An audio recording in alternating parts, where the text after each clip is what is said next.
My BF was returning a call from a recruiting agency. He was lying down, so I asked if he wanted to sit up to be more prepared. In the past, he's just handed over the phone to me when he didn't know what to say, and I helped with that application, so I knew about the agency and explained a bit about them since it didn't seem like he was going to sit up and what if the call got serious. He suddenly exploded, saying I made him feel unprepared, and hung up. I apologized, and even a second time as well, but he stayed upset and didn't move on. Later, I asked if he wanted oatmeal and added or not, which he claimed was petty and weird. That led to a back and forth about how he thought I didn't know who the caller was, so why did I ask him that even though the answering machine stated the company name? I could have let it go, but I didn't force him to do anything, so I don't get why he exploded at me. He later stormed out with our keys to grocery shop and buy und.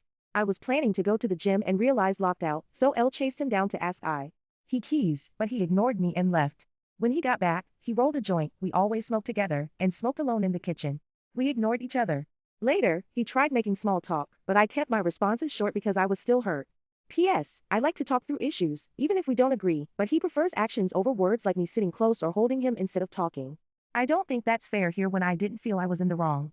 Edit, I very much appreciate the time everyone took to respond. I am definitely taking note of everyone's advice. He apologized and I told him we needed to talk.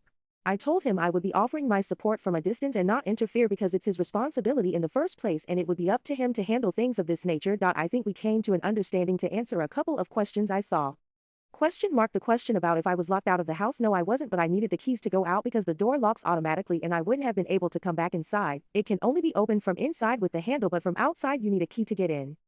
Another question is if I pay the rent and bills, we split that equally. He was working on a limited contract until 2 weeks ago and saved up a bit to cover until he finds his next job.